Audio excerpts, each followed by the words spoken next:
Halo semuanya, aku Nur Anissa dari kelas Manajemen 4U. Pada video kali ini, kita akan membahas salah satu topik penting dalam dunia manajemen keuangan, yaitu manajemen piutang. Topik ini sangat relevan, terutama bagi perusahaan yang memberikan penjualan kredit kepada pelanggan. Nah, di video ini kita akan pelajari pengertian manajemen piutang, tujuan, strategi pengelolaannya, hingga contoh penerapannya dalam dunia bisnis. So, pastikan kalian simak sampai habis. Pertama, apa itu piutang? Piutang adalah hak perusahaan untuk menerima pembayaran dari pelanggan atau pihak lain atas penjualan barang atau jasa yang telah dilakukan secara kredit. Artinya, perusahaan sudah menyerahkan barang atau jasa kepada pelanggan, tetapi pembayarannya baru akan diterima di kemudian hari. Mengapa piutang bisa muncul? Piutang muncul karena adanya penjualan secara kredit. Dalam praktik bisnis, tidak semua transaksi dilakukan secara tunai.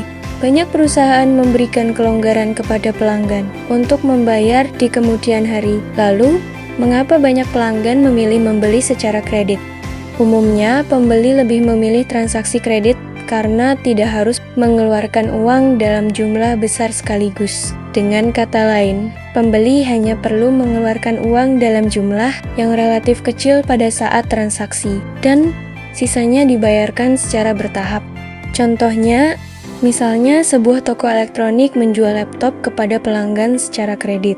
Pelanggan cukup membayar uang muka, dan sisanya akan dicicil selama beberapa bulan. Dalam hal ini, toko memiliki piutang kepada pelanggan tersebut. Selanjutnya, tujuan piutang secara umum memang berkaitan erat dengan strategi bisnis. Berikut penjelasannya. Yang pertama yaitu menaikkan volume penjualan dalam suatu periode tertentu. Dengan memberikan piutang atau penjualan kredit, perusahaan memberi kemudahan kepada pelanggan untuk membeli tanpa harus membayar secara langsung. Ini bisa mendorong peningkatan penjualan, terutama untuk pelanggan yang memiliki keterbatasan likuiditas. Yang kedua, strategi persaingan. Memperbesar market share dalam pasar yang kompetitif, menawarkan penjualan kredit dapat menjadi keunggulan kompetitif. Perusahaan yang memberikan kemudahan pembayaran lebih mungkin menarik pelanggan baru dan mempertahankan pelanggan lama, sehingga membantu memperbesar pangsa pasar. Ada dua risiko utama dalam penjualan kredit. Pertama yaitu tidak terbayarnya piutang. Risiko ini terjadi ketika pelanggan gagal atau tidak mampu membayar utangnya. Hal ini dapat disebabkan oleh kebangkrutan, kesulitan keuangan, atau niat tidak baik dari pelanggan. Kedua, keterlambatan waktu pembayaran piutang. Meskipun pelanggan pada akhirnya membayar, keterlambatan dapat mengganggu arus kas perusahaan dan menyebabkan biaya tambahan, seperti biaya penagihan atau bunga pinjaman untuk menutup kekurangan dana. Selanjutnya, faktor-faktor yang memengaruhi piutang. Pertama yaitu volume penjualan kredit. Semakin besar volume penjualan kredit, semakin besar pula nilai piutang yang tercatat. Hal ini secara langsung memengaruhi tingkat risiko piutang tak tertagih. Kedua, syarat pembayaran atau term of payment. Syarat pembayaran yang terlalu longgar, misalnya jatuh tempo lama, dapat memperlambat penerimaan kas dan meningkatkan risiko keterlambatan atau gagal bayar. Ketiga, ketentuan pembatasan kredit. Pembatasan jumlah kredit yang boleh diberikan kepada pelanggan berfungsi untuk mengendalikan risiko piutang. Tanpa pembatasan ini, perusahaan bisa menanggung risiko yang terlalu besar terhadap satu atau beberapa pelanggan. Keempat, kebijakan pengumpulan piutang. Prosedur penagihan yang aktif dan terstruktur akan mempercepat penerimaan piutang serta mengurangi kemungkinan keterlambatan atau gagal bayar. Kelima, kebiasaan membayar dari langganan atau payment habit of customer, yaitu riwayat dan perilaku pembayaran pelanggan sebelumnya dapat menjadi indikator penting dalam menilai risiko piutang. Pelanggan yang terbiasa membayar tepat waktu memberikan risiko yang lebih rendah. Piutang bagi pembeli adalah menambah pos piutang dan mengurangi persediaan barang. Sedangkan piutang bagi penjual yaitu menambah utang dagang dan menambah persediaan. Nah, apa sih manajemen piutang itu? Manajemen piutang adalah pengelolaan piutang agar kebijakan kredit mencapai optimal, yaitu tercapainya keseimbangan antara biaya yang diakibatkan oleh kebijakan kredit dengan manfaat yang diperoleh dari kebijakan tersebut. Selanjutnya, kebijakan manajemen piutang.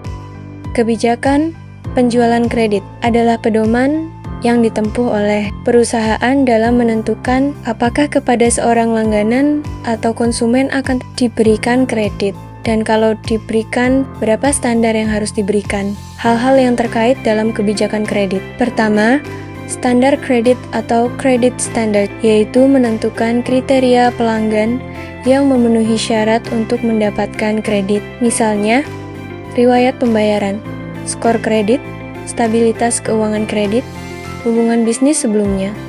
Kedua, termin kredit atau credit terms, ketentuan jangka waktu pembayaran yang diberikan kepada pelanggan.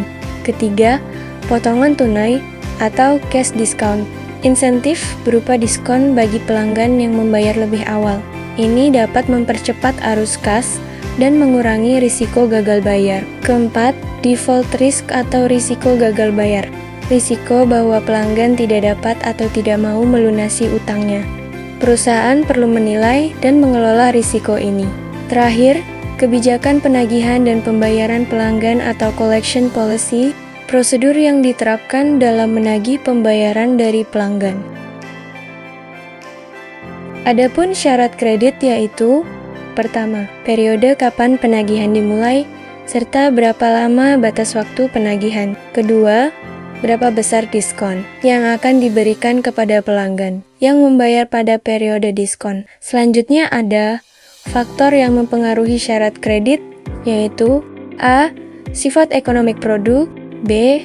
Kondisi penjual, C. Kondisi pembeli, D. Periode kredit, I.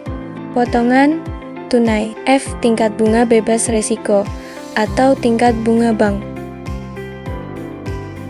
Next, penilaian resiko kredit. Resiko kredit adalah resiko tidak terbayarnya kredit yang telah diberikan kepada para langganan.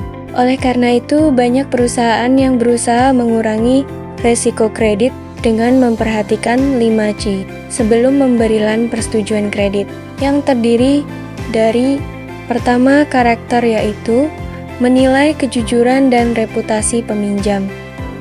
Kedua, capacity, yaitu kemampuan membayar utang dari penghasilan. Ketiga, kapital, yaitu jumlah modal pribadi yang dimiliki peminjam. Keempat, kolateral, yaitu jaminan aset jika kredit tidak dibayar. Kelima, yaitu conditions, kondisi ekonomi dan syarat kredit yang berlaku. Selanjutnya, ada langkah-langkah pencegahan resiko tidak tertagihnya piutang. Pertama, penentuan besarnya resiko yang ditanggung. Kedua, kemampuan debitur memenuhi kewajibannya. Hal ini dapat diukur dengan likuiditas dan rentabilitas. Ketiga, membuat klasifikasi kredit setiap hari. Keempat, mengadakan seleksi calon pelanggan. Nah, selanjutnya kita akan menghitung perputaran piutang, yaitu rumus pertama tentang rata-rata piutang sama dengan piutang awal tahun, tambah piutang akhir tahun dibagi 2. Untuk rumus, perputaran piutang sama dengan penjualan bersih dibagi rata-rata piutang. Dan untuk rumus, rata-rata pengumpulan piutang sama dengan 360 hari dibagi perputaran piutang. Oke, kita lanjut ke contoh soal. PT XYZ memiliki informasi mengenai penjualan tahun 2023 sebesar Rp200 dan tahun 2024 Rp180. Piutang awal tahun 2023 Rp40 dan akhir tahun Rp60. Sedangkan piutang awal tahun 2024 Rp50 dan akhir tahun Rp1.030. Berapa rata-rata piutang, perputaran piutang, dan rata-rata pengumpulan piutang? Penyelesaiannya, rata-rata piutang pada tahun 2023 sama dengan piutang awal 40 tambah piutang akhir 60 dibagi 2 sama dengan 50. Tahun 2024, piutang awal 50 tambah piutang akhir 30 dibagi 2 sama dengan 40. Selanjutnya, perputaran piutang pada tahun 2023 sama dengan penjualan bersih 200 dibagi rata-rata piutang 50 sama dengan 4 kali. Pada tahun 2024, penjualan bersih 180 dibagi rata-rata piutang 40 sama dengan 4,5 kali. Selanjutnya, penyelesaian rata-rata pengumpulan piutang. Pada tahun 2023 sama dengan 360 dibagi perputaran piutang 4 sama dengan 90 hari. Dan tahun 2024 sama dengan 360 dibagi perputaran piutang 4,5 sama dengan 80 hari. Nah, hasil pengumpulan piutang sangat penting. Makin lama makin buruk bagi kas perusahaan, dan sebaliknya, perputaran piutang yang tinggi sangat baik bagi perusahaan karena investasi dalam piutang rendah dan sebaliknya. Next, pengendalian piutang. Pertama, perputaran piutang harus dikendalikan dengan menyusun tabel umur piutang atau aging schedule of receivables, di mana dalam tabel tersebut dapat diketahui jumlah piutang yang segera dapat ditagih dan yang lambat ditagih, dan dapat diketahui penghutang atau debitur yang baik dan yang buruk. Kedua, untuk mengelola keuangan perusahaan yang baik, manajer keuangan harus menyusun anggaran pengumpulan piutang yang akan digunakan untuk mengendalikan piutang. Makin panjang umur piutangnya, makin buruk kondisi perusahaan karena makin lama piutang tersebut menjadi uang tunai. Dari pembahasan tadi, bisa disimpulkan bahwa manajer keuangan harus kontrol ketat jangka waktu penagihan dan skedul umur piutang.